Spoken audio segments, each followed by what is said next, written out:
Joe Biden just moments ago gave an Oval Office address where he offered no explanation for why he dropped out of the race. His former opponent, Donald Trump, was pictured watching from Air Force One. There he is.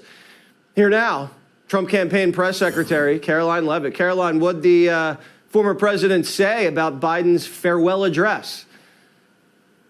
Well, we certainly know why Biden gave his farewell address to the nation tonight, and it's because President Trump delivered the ultimate knockout to Joe Biden on the debate stage last month. If President Trump hadn't had such a dominant debate performance over Crooked Joe, then Kamala Harris and the entire Democrat Party would still be lying to us about Biden's cognitive decline, trying to shuffle him over the finish line in November. But thanks to President Trump, the Democrats have been exposed for who they are, a bunch of liars who are the real threats to democracy. And now the Democrat Party elite have tossed aside 14 million ballots to install Kamala Harris, who is just as weak and incompetent as Joe Biden, yet she's worse because she is dangerously liberal. She's a radical leftist. And if you want to know how dangerous she is, look at what happened just moments before Biden made this farewell address to the nation. We intercepted 2 Russian fighter jets and 2 Chinese bombers off the coast of Alaska. Our adversaries know Biden is on his way out,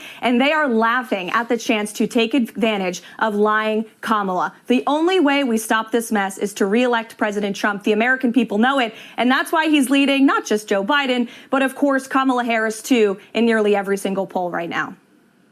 Yeah, enemies are going to test this country until November, because right now we're a pretty weak country with what we have in the leadership position. They used to lie for Joe, and now they're going to lie for her. They're saying she's not DEI. They're saying she's not liberal. They're actually scrubbing their articles where they say all this. And now they're saying she was never the border czar. She was never the border czar? Joe Biden said you're the border czar. She said she's the border czar.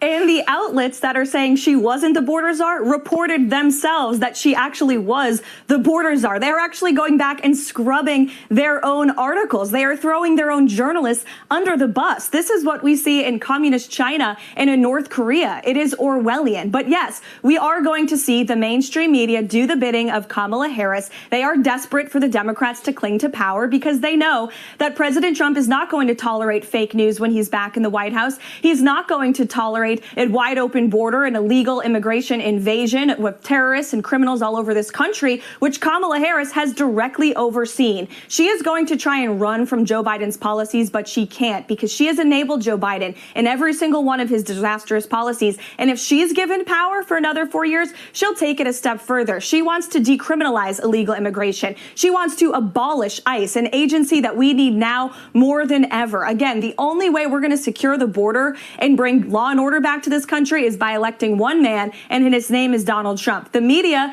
is going to try and say that we're picking on Kamala for her race and her gender. That's a bunch of nonsense. Kamala Harris is the most incompetent, worst, unpopular vice president in American history, and she needs to be held accountable just as Joe Biden did for his disastrous policies. You're allowed to pick on politicians. Politicians aren't off limits, and it has nothing to do with her race or gender, Caroline. Look at her record. Look at the words that come out of her mouth. We're just looking at what we're seeing right now. She says she wants to get rid of private health insurance. She says she wants to spend $2 trillion more next year while we're in inflation. This is crazy. She's to the left of Bernie. This is crazy. But let's not pick on her. That would not be mean. Dr. Jill Biden, by the way, has spoken, and she just put out this statement. Listen to this. Thank you for the trust you put in Joe. Now it's time to put that trust in Kamala. Hey, Sean Hannity here. Hey, click here to subscribe to Fox News YouTube page and catch our hottest interviews and most compelling analysis. You will not get it anywhere else. If you enjoy this content, please consider subscribing to my channel to stay up to date with future videos. Thank you for watching.